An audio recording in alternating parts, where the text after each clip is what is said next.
Terima kasih Anda masih bersama kami di Kompas Petang, saya Cynthia Rompas. Saudara, polisi menyebut ada kemungkinan korban ataupun tersangka kasus pembunuhan berantai di Cianjur dan Bekasi bertambah.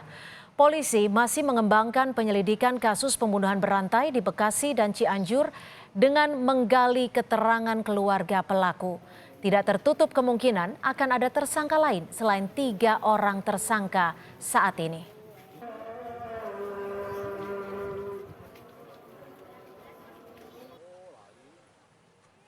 Yang pertama terkait tersangka, apakah ini ada tersangka yang lain? Yang kedua terkait dengan korban, apakah ada korban yang lain? Dan juga potensi korban, artinya kita ingin melihat sebenarnya motif daripada pelaku ini seperti apa sebenarnya. Dan kami juga sudah membuka posko di sini. Kami sekali lagi karena ini adalah operasi kemanusiaan ya. Dalam rangka kemanusiaan jangan sampai nanti ada tersangka lain yang tersisa. Dalam artian apakah ini dimungkinkan ada tersangka-tersangka lain masuk sindikat ini ataupun mungkin nantinya ada korban lain yang belum ketemu, kami harus cari termasuk motifnya.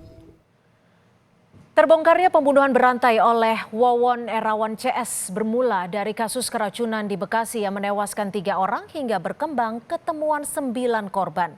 Polisi menyebut masih ada kemungkinan baik korban maupun tersangka kasus ini bertambah. Untuk membincangkan bagaimana mengusut kasus ini, sudah ada mantan Kapolda Jawa Barat, Irjen Purnawirawan Anton Carlyan yang punya banyak pengalaman soal reserse dan juga mengusut kasus-kasus besar. Selamat petang, Pak Anton. Terima kasih waktunya bersama kami di Kompas Petang. Selamat petang, Mbak Cynthia. Iya, kejahatan serial killer kayaknya kembali menghantui Indonesia ini ya. Kejahatan Wawon CS terbuka satu persatu, mulai dari Bekasi kemudian ke Cianjur. Apa sebenarnya yang bisa ditelusuri pihak kepolisian untuk melacak baik itu korban maupun tersangka-tersangka lainnya? Sebetulnya memang pembunuhan berantai ini dari pengalaman-pengalaman yang sudah ada, sebagaimana disampaikan Kapolda, ada kasus Rian Jombang, dulu ada robot gedek, kemudian juga kolor hijau. Memang pertama kali ditemukan kayak Rian juga hanya 2, 3, pada akhirnya sampai 26. Begitu juga robot gedek, asalnya cuma 1, 2, pada akhirnya puluhan. Jadi sangat ya pantas atau kalau dikatakan sebagaimana penasarannya masyarakat, apakah korbannya hanya 9 orang? Dan kemudian apakah ada tersangka lain? Ini suatu pertanyaan yang sangat wajar. Ya, Nah, Pak Anton, sini, tapi kalau berkaca dari kasus-kasus sebelumnya ini kan dilakukan oleh 1 orang. Kalau ini yang sudah ditetapkan tersangka saja sudah 3 orang. Apakah akan ada kemungkinan korbannya akan lebih banyak dari seperti Rian-Rian lainnya ini? Saya kira demikian. Makanya di sini perlu ada pendekatan yang intensif kepada tersangka ataupun saksi-saksi lainnya. Jangan dulu dipertemukan, periksa satu-satu. Juga di sini motifnya ini saya lihat antara yang korban yang satu dengan korban yang lain ini seperti berlainan.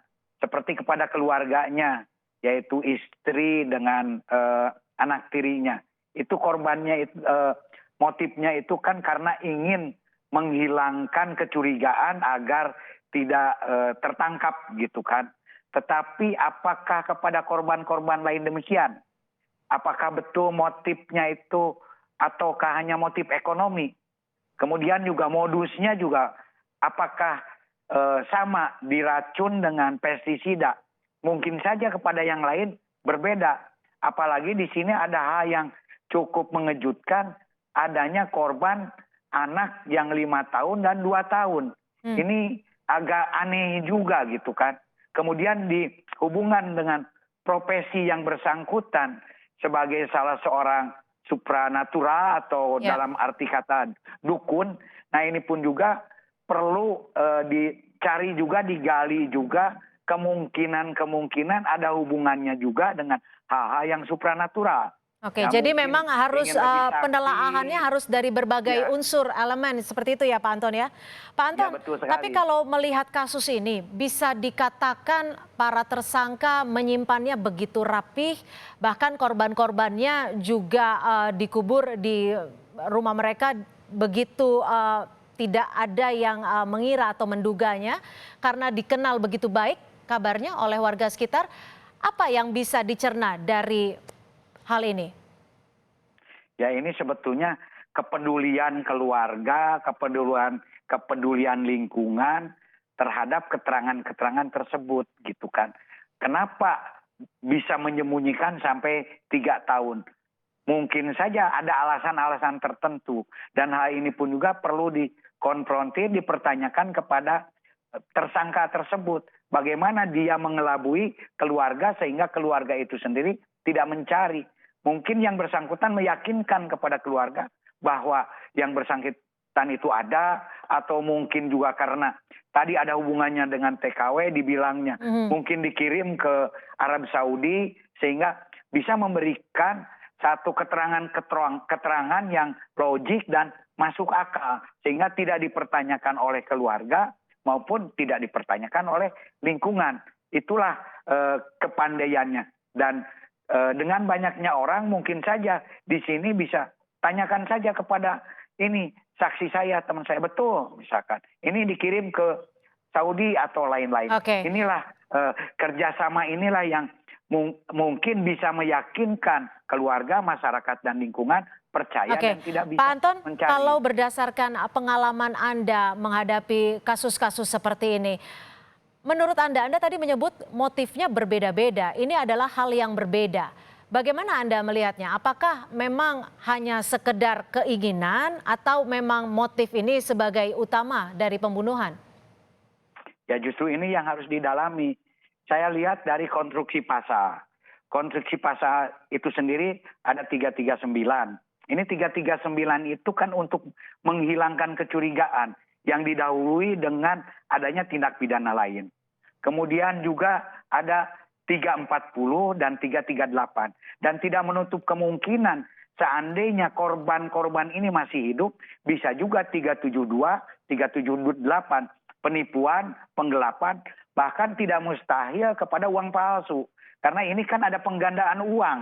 Nah jadi di sini motifnya itu lain-lain, kepada keluarganya dia ingin menghilangkan keluarga itu agar tidak dicurigai. Tapi apakah kepada TKW yang menagih motifnya sama? Kan tidak mungkin, kemungkinan motif ekonomi. Apakah kepada anak-anak itu sendiri motifnya sama? Masa anak kecil harus dibunuh? Kemungkinan ini ada hubungannya dengan masalah spiritual. Karena kadang-kadang yang bersangkutan juga mungkin ingin lebih kesaktiannya. Salah satu syarat katanya dalam ilmu supranatural harus mengorbankan seorang anak. Bisa saja itu terjadi. Makanya ini perlu Pak Anton, didalami lebih cermat. lebih cermat lagi. Tantangannya nanti untuk para penyidik akan seperti apa? Apakah harus ditelusuri satu persatu masyarakat yang melaporkan ada keluarganya yang hilang atau seperti apa, Pak Anton? Kalau ya betul, siapa yang pernah berhubungan dengan yang bersangkutan, mungkin yang bersangkutan ini pernah ingin memberikan jasa, ataupun juga ditanyakan siapa saja pasien-pasien yang bersangkutan, apakah sekarang masih ada atau tidak. Tetapi justru yang paling utama adalah menggali dari tersangka itu sendiri. Ya semacam justice collaboration seperti Eliezer lah gitu kan.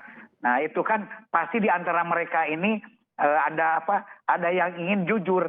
Nah justru kalau perlu ada taktik juga untuk taktik seperti apa yang sekiranya Anda bisa sarankan selain mencoba untuk mencari informasi dari ketiga tersangka ini? Taktiknya yaitu membenturkan keterangan-keterangan dari tersangka satu dengan tersangka lain. Sehingga egonya itu nanti keluar. Dan juga di samping itu karena ini kemungkinan ada hubungannya dengan spiritual, perlu juga mungkin dicari juga siapa sebetulnya gurunya ini, guru spiritualnya itu. Karena biasanya kalau sudah ketemu dengan yang paling dituakan, mereka ini akan lebih terus terang begitu kan. Ini juga perlu dicari gitu kan. Baik. Karena saya pernah mengungkap kasus satu pembunuhan, ternyata setelah gurunya yang bertanya, Ya. apapun juga diungkapkan. Gitu. Ini Artinya salah satu ketika kita case saja, gitu menemukan kan. yang paling dihormati oleh para tersangka ini bisa jadi akan terkuak semua kasus pembunuhan yang terjadi baik di Cianjur Ya. ataupun Bekasi. Terima kasih sekali lagi Pak Anton untuk perspektifnya bersama kami di Kompas Petang. Mantan Kapolda Jawa Barat Irjen Purnawirawan Anton Carlyan sudah bergabung bersama kami di Kompas Petang.